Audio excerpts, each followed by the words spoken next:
할렐루야. 에베소 교회 처음 사랑을 회복하라 라는 제목으로 하나님의 말씀 선포하도록 하겠습니다. 특별히 잃어버린 교회를 찾아서 첫 시리즈로 이렇게 함께 말씀을 나누게 되어서 매우 기쁘게 생각합니다. 여러분, 잃어버린 교회라고 하면 어떤 교회일까요? 여러분, 오늘도 보니까 예배당에 어떤 분이 핸드폰을 잃어버리셔가지고 앞에 덩그러니 놓여 있는 것을 보았습니다. 여러분, 우리가 교회가 없어져가지고 이제 잃어버린 교회라고 표현할까요? 아닐 것입니다. 아마도 여기서 얘기하는 잃어버린 교회라고 할 때에는 교회의 가치, 교회의 본질, 교회의 아름다운 모습을 잃어버렸다라는 얘기일 것입니다. 그리고 우리는 그것을 찾아야 하고 그것이 회복된 아름다운 교회가 우리 교회가 되기를 소망합니다. 여러분, 세상에서 교회가 질타받는 경우가 많았을까요? 적었을까요? 여러분, 오늘날은 정말 미디어가 폭발적으로 성장하고 많은 사람들이 교회에 대해서, 기독교에 대해서 입방아를 찢는 시대에 우리가 살고 있습니다. 여러분, 그런데 이게 유례 없는 일은 아니라고 생각합니다. 사실 교회는요, 그 본질로 그 성격 자체가 세상과 다른 가치를 지향하기 때문에 부딪히게 되어 있습니다. 교회가 세상으로부터 질타를 받은 것은요, 굉장히 익숙한 경험입니다. 문제는 그것이죠. 우리가 받아야 될 질타를 받고 있는 것인지 아니면 받지 않아야 될 질타를 받고 있는 것인지를 생각할 필요가 있는 것이죠. 복음 때문에 또는 복음이 아닌 교회의 잘못 때문에 교회는 수많은 아름다운 순교의 역사와 더불어 흑역사를 동시에 역사 속에 남겨왔습니다. 초대교회는 복음을 위하여서 특별히 굉장히 많은 종교가 있었던 로마 세계에서 유일하신 하나님을 믿는 종교였기 때문에 박해를 받았습니다. 질타를 받았죠. 그러다가 이제 교회가 승리했다고 생각되는 시기가 이루면서 이제 로마의 평화가 찾아온 뒤에 교회가 이제 헤게모니를 잡게 됩니다. 대다수 쪽으로 가게 된 것이죠. 이제 교회를 믿는 것이 국가에 의해서 공인되고 오히려 예수 그리스도를 믿지 않으면 안 되는 사회적 분위기가 되었습니다. 그리고 그와 같은 사회적 분위기는요, 2000년대 AD 1세기부터 시작하여서 4세기, 5세기에 이르기까지 계속되었죠. 그리고 우리가 잘 알고 있는 십자군 전쟁이라는 전쟁이 터집니다. 성지를 회복하겠다라는 의지를 가지고 유럽에 있는 많은 기독교 국가들이 예루살렘을 탈환하겠다고 전쟁을 벌이게 됩니다. 이 과정 안에서 여러분, 교회는요, 예수 그리스도의 이름을 깃발을 건 뒤에 수많은 정말 치욕적이고 부끄러운 죄를 저지릅니다. 세상에 의해서 질타받을 만한 절대로 행해서는 안 되는 일들이 교회에서 예수 그리스도의 이름으로 자행되었습니다. 그 와중에 이제 로마 교회가 정치적으로 강한 힘을 갖게 되었을 때 교회는 숱한 어떤 스캔들을 일으킵니다. 성적인 스캔들, 교리적인 스캔들, 세속적 타락과 방종 안에서 교회는 계속해서 추락의 길을 걷게 됩니다. 여러분, 그 과정이 거쳐진 뒤에 이제 15세기, 16세기에 들어서 종교개혁이 일어납니다. 이제 교회가 개혁을 외치고 예수 그리스도의 참된 복음의 가치가 다시 살아나야겠다라는 이야기를 하면서 유럽에서 종교개혁이 일어나지요. 그러면서 하나님께서 교회에 부흥을 주십니다. 아름답고 놀라운 회복의 역사가 막 일어났습니다. 그런데요, 여러분, 그리고 나서 또 교회가 타락했다는 역사를 우리가 볼 수 있습니다. 그리고 하나님이 또 부흥을 주셨습니다. 회복과 은혜의 역사가 18세기, 18, 19세기에 걸쳐서 유럽으로 시작하여서 아메리카 대륙, 그리고 지금 아시아에 이르기까지 하나님이 부흥을 또 주셨습니다. 그리고 그 과정 안에서 교회는 수많은 실수를 저질렀죠. 제가 갑자기 이 이야기를 왜 하는지 아시겠습니까? 여러분, 교회 안에는요, 수많은 기쁜 일과 안 좋은 일이 반복되었습니다. 부흥과 쇠락, 갱신과 타락, 많은 일들이 교회 안에 계속해서 일어났죠. 하지만 수많은 위기에도 불구하고 수많은 사람들의 실수에도 불구하고, 교회의 이름을 걸고 있는 공동체의 실수에도 불구하고 2000년이 넘는 기간 동안 여러분 교회가 유지된 이유가 무엇인지 아십니까? 매우 매우 간단한 진리입니다. 하나님이 살아계시기 때문입니다. 여러분, 살아계신 하나님은 2000년 전에도, 그리고 2000년으로부터 흘러온 지금의 기독교의 역사 안에서 계속해서 역사하셨음을 기억해야 합니다. 하나님이 교회에 어떻게 역사하실 수 있는지 기대하는 마음을 우리가 갖고 이 말씀으로 들어가기 원합니다. 여러분, 초대교회에 대한 흔한 오해가 있습니다. 여러분, 초대교회 하면 어떤 마음이 드십니까? 여러분, 목회자들한테 초대교회 하면은 약간 가슴 뛰는 단어 중에 하나입니다. 초대교회로 돌아가자라는 구호는요, 많은 성도들에게 마음 뛰게 하는 단어이지요. 왠지 잘못한 것이 없는 완벽하고 기쁨과 환희만 가득한 교회였을 것 같은 느낌이 듭니다. 뭔가 첫사랑과 같은 단어이지요. 하지만 여러분, 우리가 성경을 읽어보고 교회 역사를 연구하면 연구할수록 확실히 알게 되는 것은 초대교회는 완벽한 교회가 아니었다는 것입니다. 그들 역시 다양한 양상 안에 있었습니다. 대체적으로 초대교회는요, 핍박과 어려움 앞에서 믿음을 지켜야 하는 상황이었습니다. 그렇기 때문에 생명력 있는 교회가 되기 위해서 교회마다 그에 대한 대응도 반응도 달랐고요. 성공을 한 사람들도 있었고 실패한 사람들도 있었습니다. 분명한 것은 교회는 그때마다 살기 위해, 하나님 앞에 온전하게 살아내기 위해서 분투했지만 잘한 부분도 있었고 실수한 부분도 있었다는 것입니다. 마치 우리들처럼 말이죠. 특별히 여러분, 우리가 함께 읽는 함께 지금부터 공부해 나갈 요한계시록에 나오는 7교회는요, 이 초대교회에 속해 있었던 교회였습니다. 예수님의 메시지를 받은 소아시아의 7교회는요, 특별히 이제 세 부류로 나눌 수 있었습니다. 사진을 좀 띄워주시겠습니까? 너무 작네요. 제가 넣어놨는데 제가 다음에 좀 더 크게 만들도록 하겠습니다. 어쨌든 저기 있는 교회들입니다. 7교회는요, 세 가지 부류로 나눌 수 있었는데, 칭찬과 격려를 동시에 받은 교회가 있었고, 굉장히 크게 혼난 교회가 있었고, 신실함으로 칭찬받은 교회들이 있었습니다. 특별히 첫 번째로, 7번째로 편지를 받았던 에베소 교회와 라오디게아 교회는요, 영적으로 심각한 위험에 처해 있는 교회였습니다. 죄와 허물로 인한 심판을 방비하고 참된 믿음이 가져오는 약속을 받도록 회개하라는 경고를 받았던 교회가 바로 이 에베소 교회와 라오디게아 교회입니다. 버가모, 두아디라, 사대 교회는요, 중간 상태에 있는 교회들이었습니다. 신실함을 보존하고 있는 자와 이방 문화와 타협하고 있는 자가 섞여 있는 교회가 이 세 교회였죠. 이 가운데서 버가모 교회가 그나마 좀 제일 나았고, 가장 나쁜 상태에 있는 교회가 사대 교회였고, 이도저도 아니었던 교회가 두아디라 교회였습니다. 이 세 교회는요, 타협하는 자에게 임할 심판을 피하도록 타협의 요소를 제거하고 타협을 물리치는 자들에게 합당해 주어지는 약속을 상속받으라는 권면을 받은 교회였습니다. 두 번째와 여섯 번째 교회였던 서머나 교회와 빌라델비아 교회는요, 박해에도 불구하고 신실함을 증명한 칭찬받은 교회들이었습니다. 가난하고 작은 능력을 갖고 있었지만 참 이스라엘로서 더 큰 환난에 직면할 것을 견디라는 격려를 받았고 책망을 받지 않은 교회가 이 두 교회였죠. 여러분, 이런 것들을 볼 때 건강한 교회는요, 이 7개의 교회 중에서도 2개밖에 안 됐다는 것을 우리가 생각해 보면요, 우리가 건강해져야 할 필요가 있다는 것을 알게 됩니다. 여러분, 이걸 보면서 우리도 초대교회처럼 연약함을 동시에 지니고 있으니까 라고 생각하면서 스스로를 위안할 것이 아니라 칭찬받은 교회가 되기를 원하는 열심이 우리 안에 있어야 할 줄로 믿습니다. 여러분, 7교회를 향한 메시지는요, 모두 일정한 형식을 갖고 있습니다.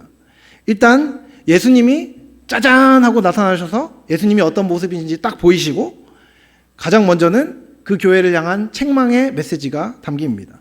그리고 나서는 칭찬이 이어지고요, 칭찬받을 게 없는 교회는 칭찬이 생략되고 책망받을 것이 없는 교회는 책망이 생략됩니다. 그리고 마지막으로 그 교회를 향한 약속이 주어지는 형식으로 이제 요한계시록 2장에서부터 계속해서 교회를 향한 편지가 형성될 예정입니다. 오늘은 그 중에서 첫 번째로 에베소 교회를 함께 생각해 보려고 합니다. 여러분, 에베소 하면은 어떤 인상이 드십니까? 여러분, 에베소 하면 사실 성경을 많이 읽은 분들은요, 왠지 모를 친밀감이 들어야지 정상입니다. 왜 그러죠? 성경에 에베소서가 있잖아요. 그렇죠? 여러분, 라오디게아 전서 뭐 이런 건 없습니다. 뭐 버가모 전서 뭐 이런 거는 없습니다. 에베소서는 있죠. 여러분, 에베소라는 도시는요, 당대 소아시아에서 가장 큰 항구 도시였습니다. 이 도시는요, 4개의 큰 무역로가 이곳을 통과했기 때문에 소아시아의 출입문이라고 불렸던 아주 중요한 도시였습니다. 아르테미스 숭배의 중심지였습니다. 특별히 이 아르테미스 신전은요, 지금은 남아있지 않지만 고대 7대 불가사의 중에 하나였는데, 이것이 있을 정도로 굉장히 유망한 이방신의 성지였다고 보면 됩니다. 에베소 교회를 여러분 누가 개척했죠? 예, 사도 바울이 3년간 사역하면서 개척했다고 흔히 알려져 있습니다. 훗날 예루살렘으로 가는 길에 그 교회의 장로들을 만나는 장면이 사도행전에 생생하게 기록되어 있죠. 에베소 교회를 목회했던 목회자들은요, 적어도 우리가 한 번 정도는 들어봤던 사람들입니다. 바울, 그리고 디모데, 두기고, 그리고 예수님의 제자였던 사도 요한이 모두 이 교회에서 사역했습니다. 그러니까 오늘날로 따지면 정말 쟁쟁한 목회자들이 목양을 했던 교회였던 것이죠. 사도 요한은 에베소에서 사역하던 중에 체포돼서 반모섬에 보내진 것이었다는 것을 생각할 때 에베소 교회가 갖고 있는, 특별히 기독교 문화 안에서 갖고 있는 위상과 영향력을 우리가 살펴볼 수 있습니다. 유력한 목회자들이 전심을 다해 사역했고 올바른 가르침이 선포되었고 많은 사람들이 건강한 목양 안에 있었던 교회가 바로 이 에베소 교회였습니다. 이렇듯 아시아의 수도로 불릴 정도로 유력한 곳에 위치했던 에베소 교회는 지역 선교의 중심지이기도 했습니다. 여러분, 에베소서 얘기를 제가 했는데 에베소 교회에 보내진 이 편지는요, 에베소 교회를 중심으로 해서 그 근처에 있는 교회들에 회람되고 읽혀졌습니다. 그 지역이 선교의 중심지였고 목양의 중심지였고 진리가 선포되는 중요한 통로가 바로 이 에베소 교회였다는 것이죠. 여러분, 교회가 오래되고 교회가 건강하고 교회가 유력할수록 교회에 있는 사람들은 교회에 대한 자부심이 커지는 게 자연스럽습니다. 여러분, 우리 교회가 108년 된 교회 아닙니까? 광주교회 안에 있는 것이 여러분 자랑스럽지 않으십니까? 예, 자랑스럽고 기쁜 일입니다. 이곳 안에 100년이 넘는 기간 동안 하나님께서 교회를 지키셨다는 것은요, 아름답고 놀랍고 기쁜 일이 맞습니다. 그런데 여러분, 그와 같은 유산이 왜곡되기 시작하면 어떻게 될까요? 교만하여지는 것입니다. 이 교회에 다니는 것의 자부심이 교만으로 이어질 수 있다는 것입니다. 여러분, 이렇게 말하면 또 너무 찌르는 건가 싶어서 약간 염려되지만, 좋은 교회에 다니면 좋은 성도입니까?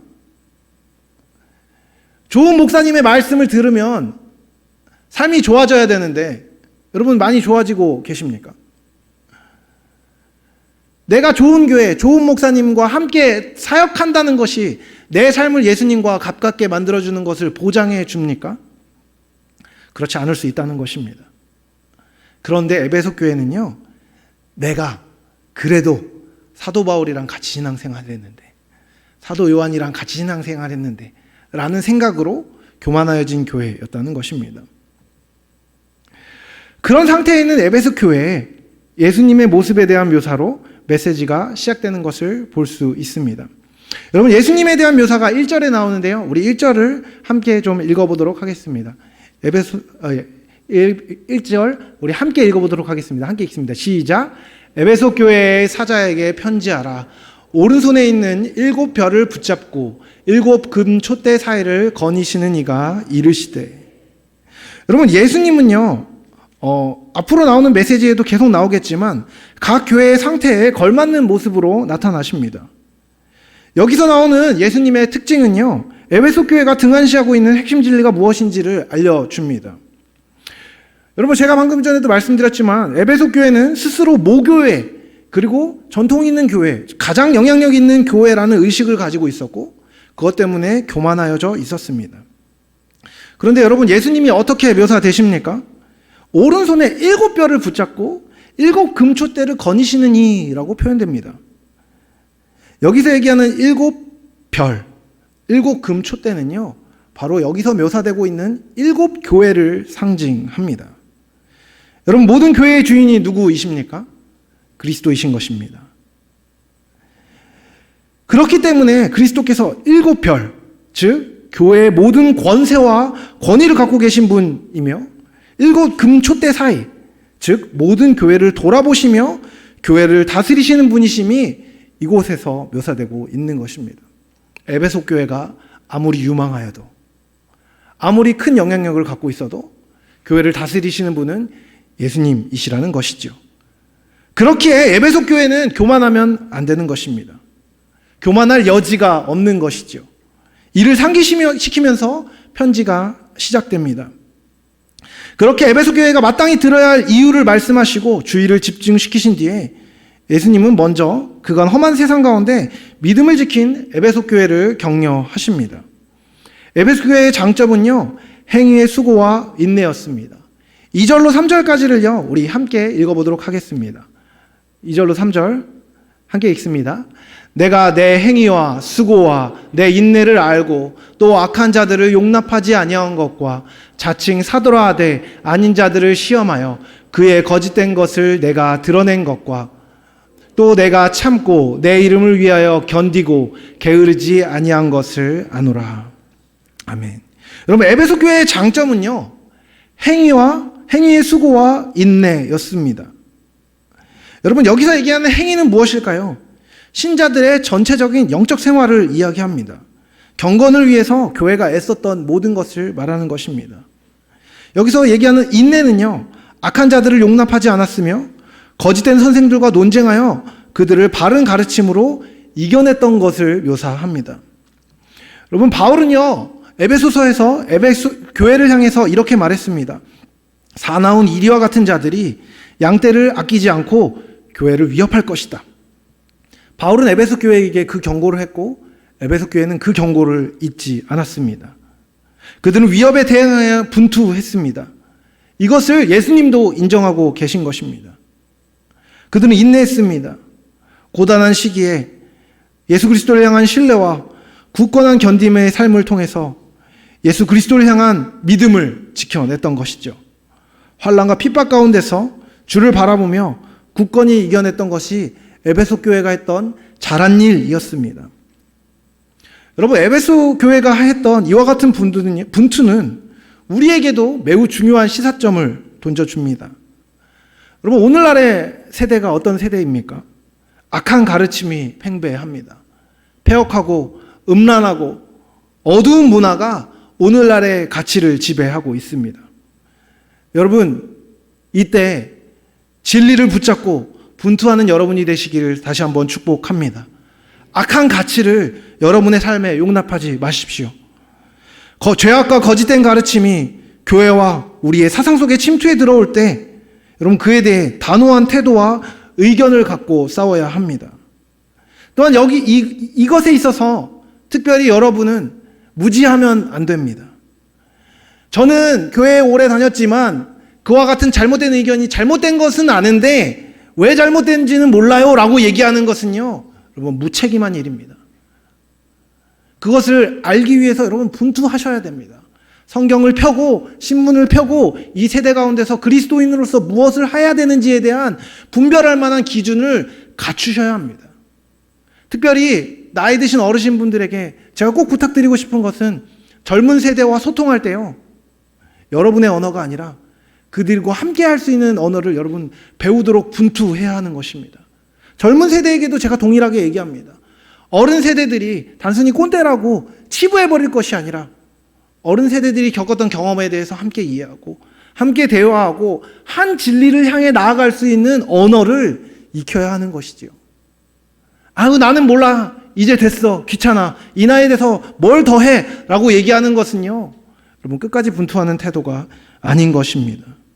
참된 지식을, 그리고 그 참된 지식이 바른 언어로 바른 방식으로 표현될 수 있도록 분투하는 것이요, 여러분, 성도의 마땅한 의무인 것입니다. 그것은 예수님이 칭찬하시는 것임을 기억하십시오. 반대로 얘기하면 그와 같이 하지 않을 때 예수님께 칭찬받는 모양은 갖출 수 없는 것입니다. 여러분, 이처럼 명확한 태도를 가진 에베소 교회였지만 안타깝게도 장점만 있었던 것은 아니었습니다. 에베소 교회의 참된 삶과 미래를 위험에 빠뜨리는 문제가 있었습니다. 4절을 한번 함께 읽어보도록 하겠습니다. 함께 읽습니다. 그러나 너를 책망할 것이 있느니 너희 처음 사랑을 버렸느니라. 여러분, 예수님이 그들을 책망할 것이 있다고 명확하게 말씀하십니다. 여러분, 2절, 3절을 보면요, 에베소 교회가 너무 잘한 교회인 것 같습니다. 열심히 분투해서 믿음을 지켰고 거짓된 교사를 쫓아냈습니다. 여러분, 그렇게 잘하고 있는 것이 있는데 여러분, 예수님은 왜 책망을 하고 계실까요? 잘하고 있는 게 있다고 해서 그것으로 우리가 책망받을 부분을 함부로 가리면 안 된다는 것을 알려줍니다. 반대로 얘기하면, 다른 말로 얘기하면 이것이죠. 여러분, 우리는요, 적어도 여기 앉아 계신 분들은요, 신앙생활을 열심히 하는 분들인 것 같습니다. 공예배를 열심히 참여하고 이것도 참여하고 저것도 하고 교회에서 이런 섬김도 저런 섬김도 이런 직분도 저런 직분도 맡고 충성되게 섬기고 계신 분들입니다. 너무나 감사하고 고맙습니다. 하지만 그렇다고 해서 여러분의 삶이 하나님과 사람 앞에서 다뤄지지 않아야 하는 것은 아닙니다. 우리의 삶은 언제나 어제보다 오늘, 오늘보다 내일 예수님을 더 닮아가고 더 변화되어야 되고 더 사랑으로 교정되어야 하는 것입니다. 예수님은 그것을 모두 보고 계십니다. 우리의 연약한 부분까지도 모두 보고 계십니다. 그리고 그것을 단순히 꼬집어서 정죄하는 것이 아니라 그것을 주 앞에 드러내고 겸손하게 다루기를 원하시는 것입니다. 에베소 교회의 핵심 문제는 무엇이었습니까? 바로 그들이 처음 사랑을 버린 것에 있습니다. 여러분, 버렸다는 것은요, 잊은 것과는 다른 것입니다.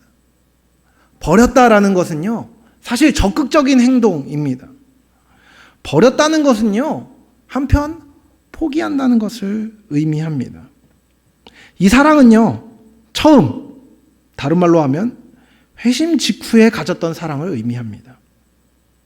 그리스도인으로서의 삶 속에서 처음으로 가졌던 열정과 기쁨을 상실하고 깊이보다는 피상적으로 차가운 정통성을 지키는 데 급급했습니다.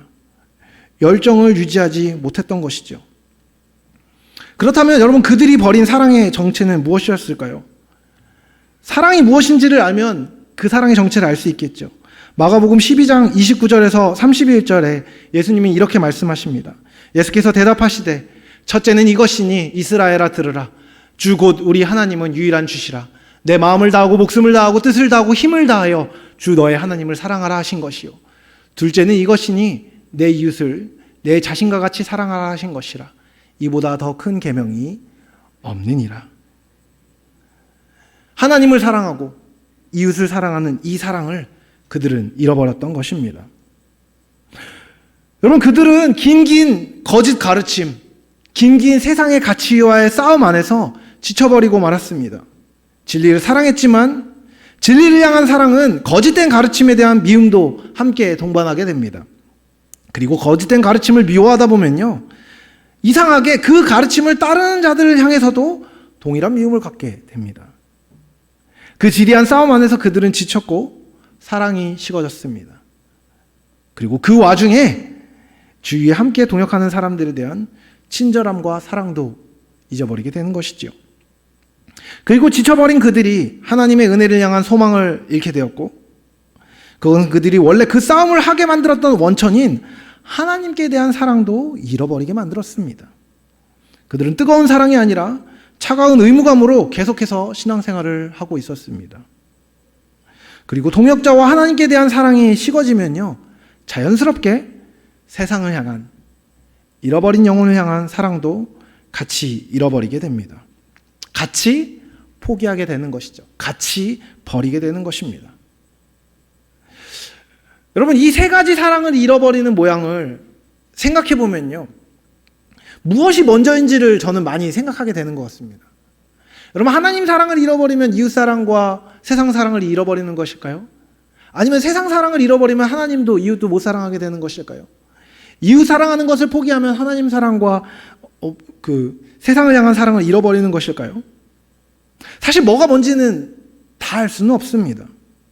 이 사랑은요, 사실 같은 사랑이 다양한 국면에서 나타나는 것이기 때문입니다. 무엇이 먼저인지는 알 수 없지만 관계 안에 있는 사랑이 어떤 사랑의 국면이 식어지게 되면요, 관계들이 하나둘 무너지게 됩니다.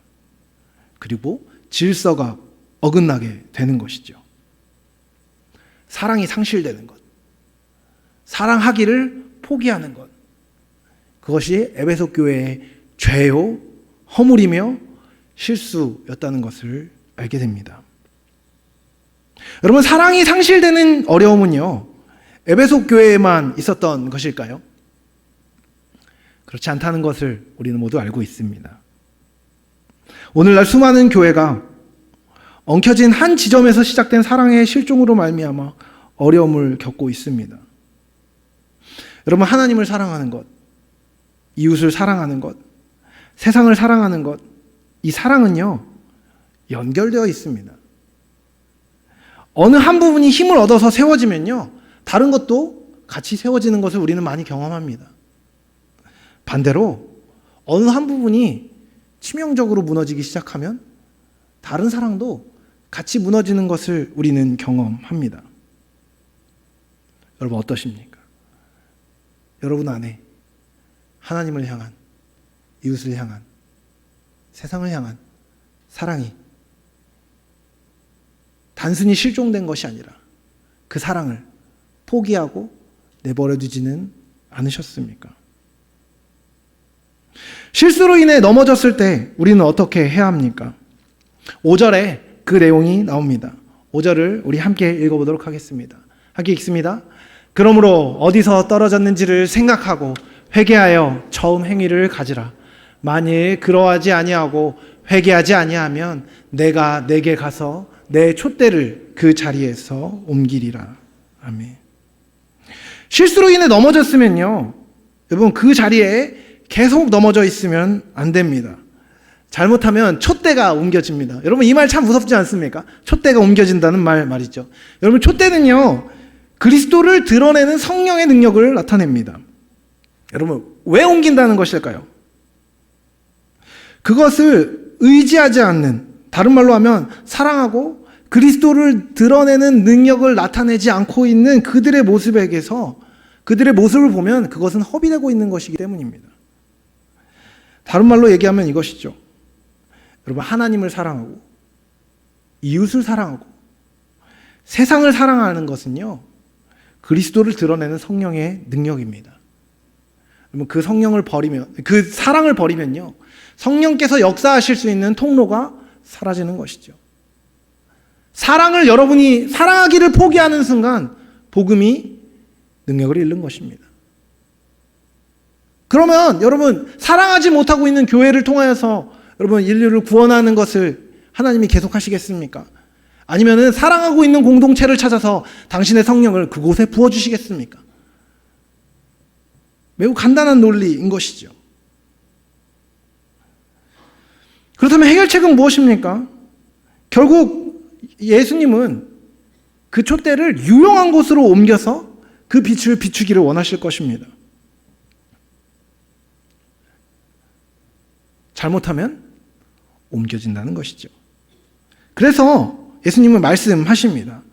어디서 떨어졌는지를 생각하라고 말입니다. 그리고 회개하라고. 사랑이 식어졌을 때 생각하십시오. 어디서부터 잘못된 것인지 말입니다.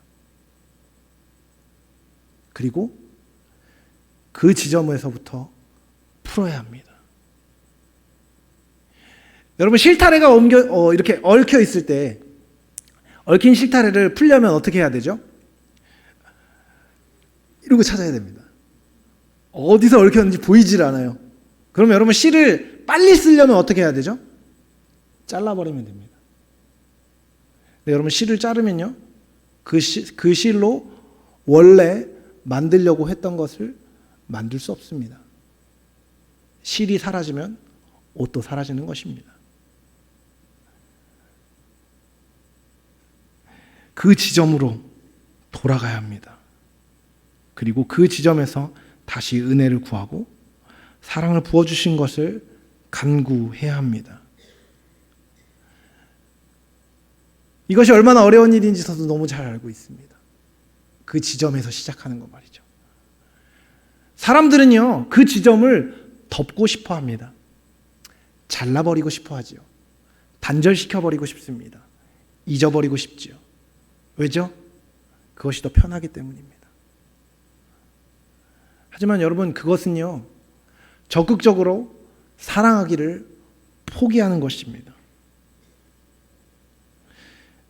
성령의 은혜가, 촛대가 불을 밝혀서 그분의 은혜가 드러나는 방식이 무엇인지에 대해서 심각하게 생각해야 합니다. 그리고 순종해야 하는 것이죠. 그리고 처음 행위, 다시 말하면 하나님을 사랑할 때 있던 그 불타는 마음이 회복되어야 합니다. 여러분, 여기서 얘기하는 것은요, 흥분을 이야기하는 것이 아닙니다. 오히려 기쁨입니다. 우리가 막 흥분해서 무슨 일을 막 하라는 이야기가 아닙니다. 기쁨으로 공동체를 위하여서 사랑하고 헌신하는 마음을 회복하라는 것입니다. 그리고 그렇게 하시도록 구해야 합니다. 왜요? 그렇지 않으면 망하기 때문입니다. 촛대가 옮겨가기 때문이죠. 그러면서 예수님께서 배격해야 될 가르침에 대해서 이야기합니다. 니골라당의 행위라는 것을 이야기하죠. 여기서 얘기하는 니골라당은요, 아주 간단하게 얘기하면 이겁니다. 혼합주의입니다. 이것도 하고 저것도 해도 된다는 것이죠. 예수님도 믿고 바알도 믿는 겁니다. 예수님도 믿고 아르테미스도 섬기는 것이죠. 그와 같은 것들을 배격하라고 예수님은 말씀하십니다. 예수님은 순수한 사랑을 원하시는 것이죠.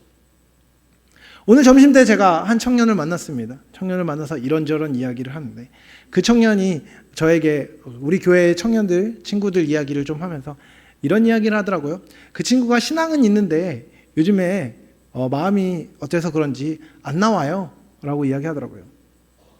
그래서 제가 그렇게 물어봤어요. 네가 생각하는 그 친구의 신앙은 뭐니? 라고 물어봤어요. 교회를 지금 몇 년째 안 나오고 있는데 무슨 신앙이 있다는 거니? 라고 물어봤죠. 잠깐 생각하더니 그렇게 이야기하더라고요. 교회에서 예수님을 믿었던 경험, 기쁨은 있는데 라고 표현하더랍니다. 그리고 내가 지금은 이러고 있지만 언젠가는 돌아갈 거야 라는 이야기를 많이 한다고 이야기해요. 제가 조금 단호하게 그렇게 얘기했습니다. 아, 그렇구나. 지금 그런 생각을 갖고 있지만 믿음이 없는 상태구나. 그대로 가면 안 되겠다. 전도해야겠다. 라고 말이죠. 여러분, 진짜는요, 진짜고, 가짜는 가짜입니다. 뭐 같아 보이는 것은요, 같아 보이는 것이지, 그것이 아닌 것이죠. 생각하며 사랑을 회복하고 온전한 신앙을 회복하는 것에 대해서 이야기하면요, 반드시 부딪히는 일이 있습니다. 그렇게까지 해야 돼? 꼭 그렇게까지 해야겠어? 라는 이야기를 듣게 되고 타협해야 되는 지점을 이야기하게 될 것입니다. 하지만 여러분, 진리가 아닌 거짓 진리가 우리의 복음 안에 들어오기 시작하면 우리의 사랑은 다리를 잃고 지지대를 잃고 무너져 버립니다. 그것은 단호하게 배격되어야 하는 것입니다. 예수님 말씀하시죠. 네가 니골라당의 행위를 미워하는도다. 근데 그 말 뒤에 이렇게 얘기하십니다. 나도 이것을 미워하노라. 여러분, 예수님을 주인으로 믿는다는 것은요, 이런저런 것들은 다 내 마음대로 하는데 내 구원에 관련된 것만 예수님 마음대로 하세요가 아닙니다. 삶의 모든 영역에 있어서 예수님 닮는 것입니다. 이 부분은 다 예수님 닮는데 내 지위를 지키는 건 예수님 안 닮아도 된다. 성도가 아닙니다. 다른 건 다 괜찮은데 내 체면을 지키는 일만은, 내 직위를 지키는 일만은 예수님 안 닮고 내 맘대로 하겠다? 예수님 믿는 사람 아닌 것이죠. 예수님이 주인이 아니라 내가 주인인 삶을 살고 있는 사람인 것이죠. 생각하며 해결로 나아갈 때 주님의 사랑을, 그리고 우리의 주권을 가지신 예수님을 기억하며 단호한 마음으로 사랑을 향해 나아가야 하는 것입니다. 그러면 7절은 이렇게 이야기합니다. 귀 있는 자는 성령이 교회들에게 하시는 말씀을 들을지어다. 이기는 그에게는 내가 하나님의 낙원에 있는 생명나무의 열매를 주어 먹게 하리라. 예수님 말씀하십니다. 들으라고 말이죠. 이기는 자는 생명의 열매를 먹을 것이고 그렇지 않은 자는 먹지 못한다고 이야기합니다. 여러분, 오늘날 에베소 교회는요, 없어졌습니다. 역사의 풍파 속에 쓰러져 갔죠.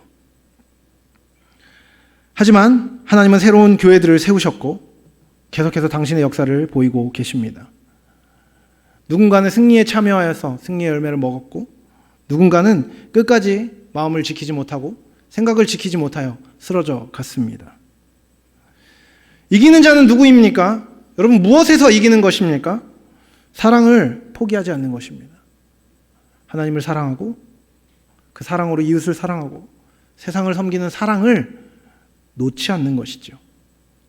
그는 하나님께 붙어 있는 자입니다. 그가 생명나무 열매를 얻게 되는 것입니다.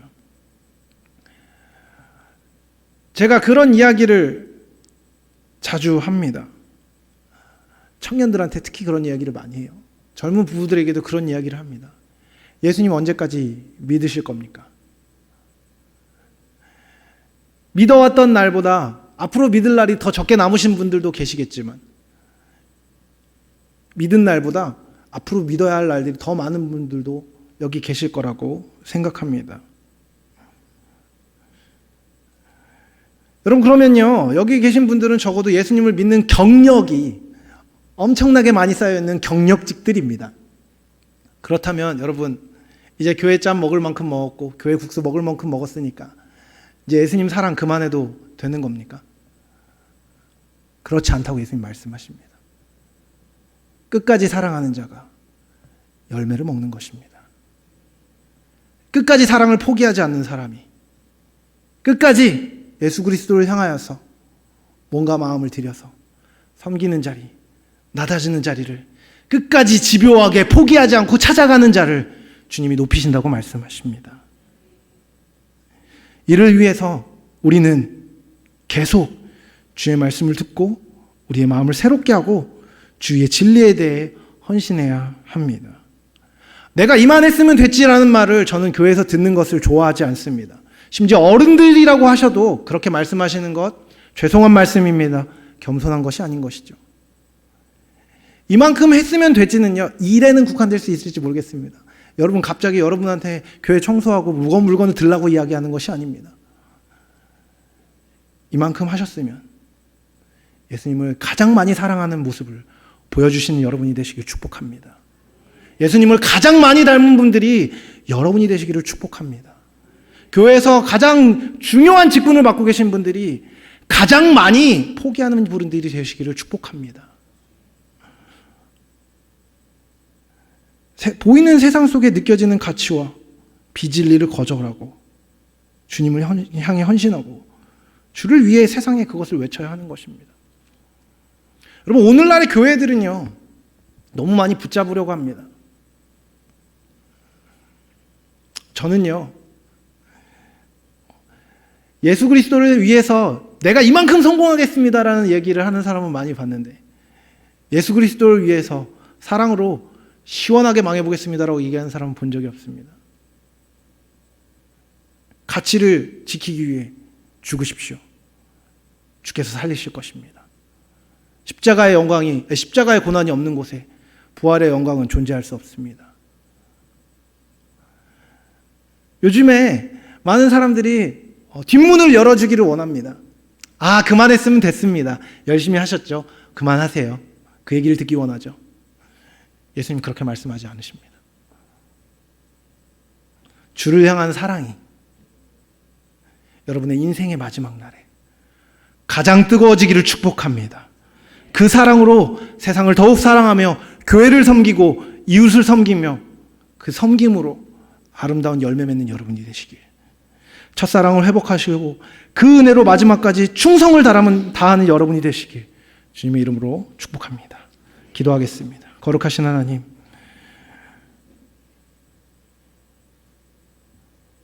우리의 마음과 우리의 생각이 날마다 새로워지기를 구합니다. 예수님을 더 사랑하게 하시고 그 사랑으로 참된 일을 행하는데 부족함이 없게 하여 주시옵소서. 주의 진리를 위하여서 죽겠노라고 젊은 시절에 치기 어렵기 때문에 아무것도 몰랐기 때문에 외치는 사람이 아니라 그것을 다 알고 있지만, 치러야 할 대가를 다 알고 있지만 그럼에도 불구하고 그 모든 것 위에서 모든 것을 허락하시는 예수 그리스도를 향한 믿음을 가지고 끝까지 충성을 다하며 끝까지 주를 사랑하는 우리 되도록 은혜 내려 주시옵소서. 함께 하실 것들을 기대합니다. 축복하며 예수 그리스도의 이름으로 기도합니다. 아멘. 우리 함께 찬양하겠습니다.